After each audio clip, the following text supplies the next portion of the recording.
आज हम लोग घातांक के नियम को समझेंगे। घातांक क्या है, जैसे इस तरीके से लिखा है 4 की पावर 3। ये ऊपर जो लिखा है ये घातांक कहलाती है, एक्सपोनेंट कहते हैं। नीचे वाला बेस है। इसका मतलब ये होता है जितनी बार पावर है उतनी बार मल्टीप्लाई करते हैं। यानी 4 की पावर 3 का मतलब 4 × 4 × 4, तीनों की मल्टीप्लाई कर देंगे 64 आ जाएगा। इसके नियम कैसे होते हैं देखिए, एक एक नियम को समझते हैं। देखिए, यदि आधार, मैंने बताया नीचे वाले को आधार कहते हैं, ऊपर वाले को घातांक यानी एक्सपोनेंट कहते हैं, नीचे वाले को। यदि बेस बराबर है दोनों का, जैसे ए और ए बराबर है, पावर अलग अलग है, तो पावर को ऐड कर देते हैं। जैसे 2 की पावर 3 2 की पावर 4 यानी 2 की घात 3 2 की घात 4, दोनों का आधार समान है, घातें जुड़ जाएंगी 4 और 3 7। ऐसी क्या डिवाइड है यहाँ पे, डिवाइड में क्या होगा, आधार समान होगा तो घातें माइनस हो जाएंगी। जैसे 3 की घात 5 और 3 की घात कुछ नहीं है तो क्या माना जाएगा 1, तो 5 में से 1 माइनस हो जाएगा 3 की घात 4। इसी प्रकार अगले नियम पे आते हैं। इधर जो है आधार अलग अलग है, घात सेम है। गुणा के अंदर यदि आधार अलग अलग होगा और घातें सेम होंगी तो आधारों का मल्टीप्लीकेशन हो जाएगा, इनकी मल्टीप्लाई हो जाएगी, घात वही हुए रहेगी। जैसे 7 की घात 2 3 की घात 2, दोनों में घात एक जैसी है, एक्सपोनेंट सेम है, तो नीचे बेस की मल्टीप्लीकेशन हो जाएगा 7 3 या 21 21 की पावर 2।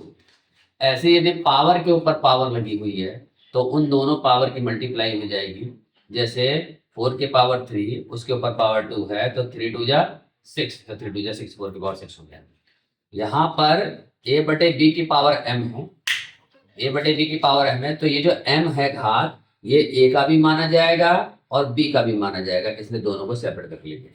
जैसे 2/3 की घात 4 है तो 2 की घात 4 मानी जाएगी, 3 की भी घात 4 मानी जाएगी। माइनस अगले नियम में क्या है, यदि माइनस में घात है तो उसको प्लस करने के लिए इसको पलट देते हैं, इसको पलट देते हैं, a बटा b है तो b बटा a हो गया। जैसे 2/3 की घात -4 है, इसको प्लस करने के लिए 3 ऊपर कर दिया 2 नीचे कर दिया, घात उसकी हो गई 4। किसी की घात 0 है, अगले नियम में यदि किसी की घात 0 है तो उसका आंसर 1 होता है। जैसे 7 की घात 0 तो उसका मतलब क्या होगा 1। इसी प्रकार दो बराबर हैं संख्याएं, जैसे a की घात x है और यहाँ b की घात क्या है 1 है। a की घात x है और b की घात क्या है कुछ नहीं, तो 1 माना जाएगा। तो क्या होगा, a बराबर यदि निकालना है तो ये हो जाएगा a बराबर 1/x, यानी जो घात है उसके अपॉन में ये घात आ जाएगी, यानी 1/x हो जाएगा। यदि यहाँ 3 लिखा होता तो 3/x हो जाता। इसी प्रकार जैसे 2 की घात 3 है, यहाँ बराबर 8 हो गया, तो हम 2 बराबर क्या हो जाएगा 8 की घात 1/3। अगले नियम में आ जाओ, दोनों के बेस समान है, आधार समान है, घातें अलग अलग है, तो जब बराबर का चिन्ह लगा हो और आधार जो है सेम है तो घातों को बराबर कर देते हैं, यानी घात बराबर हो जाती है, बेस कैंसिल हो जाती है। जैसे 2 की घात 3x 2 की घात 6, तो क्या होगा 2 गायब हो जाएगा, 3x बराबर 6 हो जाएगा।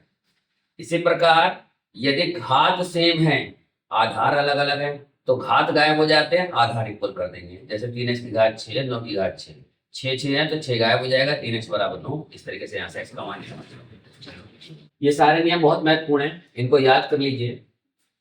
वीडियो पसंद आई हो तो लाइक कर दीजिए, शेयर कर दीजिए। यदि चैनल पर नए हैं तो चैनल को सब्सक्राइब कर लीजिए, बेल आइकन को दबा दीजिए।